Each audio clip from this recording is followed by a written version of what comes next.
Dewi, kamu bisa pakai kamar Ben sementara ya. Maaf, rumahnya tidak seberapa luas, ujar Mbak Sarah sambil menaruh koperku. Aku hanya tersenyum tipis, mencoba menyembunyikan mata sembabku di balik polesan riasan tipis. Mak, aku yang seharusnya minta maaf. Kedatanganku malah merepotkan Ben. Balasku lirih. Tiba-tiba, seorang pemuda tinggi tegap muncul dari balik pintu. Itulah Ben. Dia tampak terkejut melihatku, namun segera menunduk malu. Ben, mulai malam ini kamu tidur di sofa depan dulu ya, biar Tante Dewi pakai kamarmu, perintah ibunya. Ben hanya mengangguk pelan tanpa protes. Iya, Mak, tidak apa-apa, jawabnya singkat dengan suara yang rendah namun terdengar jantan. Saat dia hendak melangkah pergi, aku menahan lengannya pelan. Ben, maaf ya, Tante jadi mengusirmu dari kamarmu sendiri. Dia mendongak sejenak, menatap mataku dengan gugup sebelum kembali membuang muka. Santai saja, Tante, anggap saja rumah sendiri, ucapnya sebelum bergegas pergi.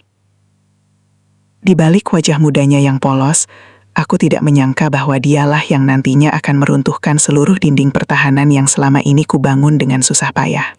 Malam-malam di rumah ini terasa sunyi, namun otakku justru berisik. Kamar Ben beraroma maskulin yang khas, campuran parfum kayu dan wangi buku. Sangat kontras dengan kehidupanku yang biasanya dikelilingi kemewahan dingin. Aku sering berdiri di balik jendela, menatap ke arah ruang tengah. Tante, ini teh hangatnya. Suara Ben memecah lamunan saat ia mengetuk pintu yang sedikit terbuka. Taruh di meja saja, Ben. Terima kasih ya, sahutku sambil merapikan daster. Aku sengaja memasang wajah tegar, seolah status jandaku adalah medali kemandirian, bukan luka. Padahal setiap kali melihat Ben tidur meringkuk di sofa yang sempit, aku merasa seperti pencuri yang merampas kedamaiannya. Tante tidak tidur? Sudah jam 1 malam, tanyanya lagi dari balik pintu. Belum mengantuk, Ben, masih menyesuaikan diri, jawabku getir. Di rumah sebesar istana milik mantan suamiku dulu, aku terbiasa terjaga sendirian. Namun di sini, di rumah kecil yang sederhana ini, kehadiran Ben yang hanya berjarak beberapa langkah dari pintuku justru menciptakan getaran aneh yang mulai mengusik pertahananku. Sore itu udara terasa sangat gerah. Aku mengira Ben masih di kampus, jadi aku membiarkan pintu kamar terbuka sedikit agar udara masuk. Aku hanya mengenakan daster santai, tanpa beban hijab yang biasanya menutupi kepalaku. Tiba-tiba, daun pintu berderit. Ben berdiri di sana, mematung dengan tas ransel yang masih tersampir di bahu. "Astaga, Ben, kamu sudah pulang!" seruku sambil refleks merapikan helai rambutku yang tergerai. Wajah Ben memerah padam, namun matanya tidak beralih. "Maaf, Tante, aku tidak tahu. Tadi Ibu bilang pergi belanja," bisiknya dengan suara serak. Keheningan yang canggung menyelimuti kami. Namun ada getaran yang tak bisa disangkal. Aku memberanikan diri mendekat. "Kenapa kamu diam saja, Ben? Kamu takut padaku?" tanyaku pelan. Ben menggeleng, lalu menarik napas panjang. "Bukan takut, Tante. Aku tidak bisa berhenti memikirkan Tante sejak hari pertama," akunya jujur. Kalimat polos itu meruntuhkan pertahananku. Di antara deru napas yang memburu, aku menyadari bahwa benih cinta ini mulai tumbuh liar di tengah kesunyian kami berdua. Setelah pengakuan jujur Ben, suasana di kamar itu mendadak terasa menyesakan. Aku terduduk di tepi ranjang, meremas jemariku yang gemetar.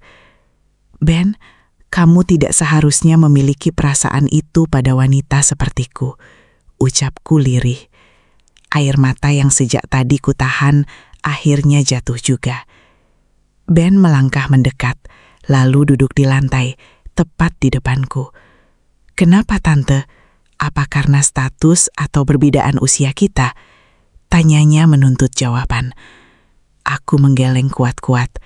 Bukan itu, aku tidak sesempurna yang kamu lihat. Aku bercerai karena aku mengkhianati suamiku, Ben.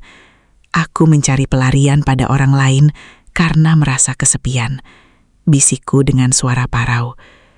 Aku menunggu Ben bangkit dan pergi meninggalkanku dengan rasa jijik. Namun yang terjadi justru sebaliknya. Ben meraih tanganku, menggenggamnya dengan sangat erat. Tante, setiap orang punya masa lalu yang kelam. Aku tidak melihat masa lalu itu. Aku melihat tante yang sekarang sedang rapuh di depanku. Katanya tulus.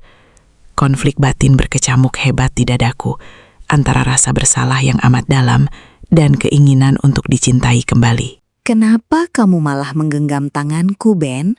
Apa kamu tidak merasa jijik setelah tahu semuanya?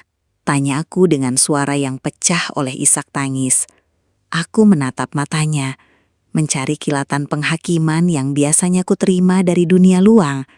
Namun mata Ben tetap teduh, bahkan terasa lebih hangat dari sebelumnya. Jijik? Untuk apa? Ben menjawab sambil sedikit mempererat genggamannya. Tante hanya manusia biasa yang butuh dihargai. Kesepian itu kejam, aku tahu rasanya, karena aku pun tumbuh tanpa ayah. Aku terpaku mendengar kalimatnya. Bagaimana mungkin pemuda yang kuanggap anak kemarin sore ini bisa memiliki empati sebesar ini? Tapi Ben, ibumu pasti akan sangat kecewa jika tahu siapa aku sebenarnya. Bisikku ragu. Ben menggeleng pasti. Ibu tidak perlu tahu rahasia kita sekarang.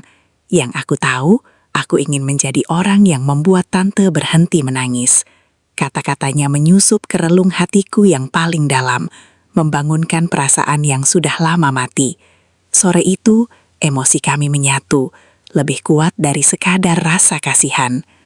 Setelah badai pengakuan itu mereda, hari-hari di rumah Ibu Ben terasa jauh lebih tenang, namun dipenuhi ketegangan yang manis. Kami mulai terbiasa berbagi ruang dalam kesunyian yang komunikatif. Setiap kali Ibu ada di rumah, kami kembali ke peran masing-masing.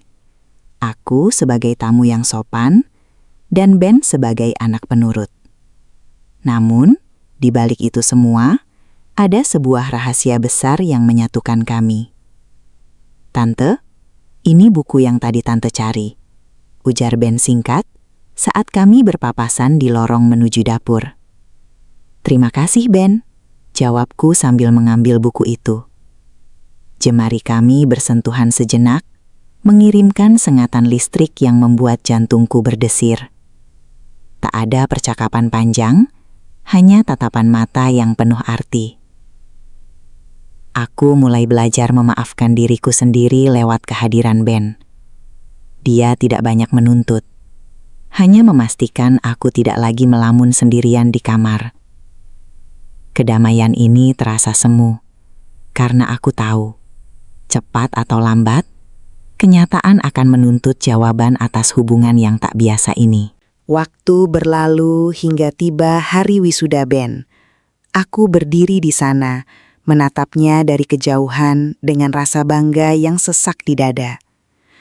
Setelah acara selesai dan kami hanya berdua di sudut taman, Ben menggenggam tanganku dengan mantap. "Tante, aku sudah punya pekerjaan tetap sekarang. Aku ingin menyampaikan sesuatu pada ibu," ucapnya serius. Jantungku berdegup kencang. "Ben, apa kamu yakin ini tidak akan mudah?" bisikku ragu. Ben tersenyum, lalu membawa aku menghadap ibunya. "Ma, Ben ingin menikahi Tante Dewi," katanya tanpa ragu. Ibu terdiam, wajahnya menunjukkan keterkejutan yang luar biasa. "Ben, apa kamu sadar dengan apa yang kamu ucapkan?" tanya ibu pelan. Ben mengangguk pasti. Ben ingin menjadi pria yang menjaganya, Ma. Ben ingin menebus semua kesedihan yang pernah ia lalui. Mendengar itu, pertahananku runtuh dalam tangis haru. Akhirnya, restu itu mengalir meski perlahan. Kami pun resmi menikah. Di samping Ben, aku bukan lagi janda yang rapuh, melainkan wanita yang menemukan rumah sesungguhnya.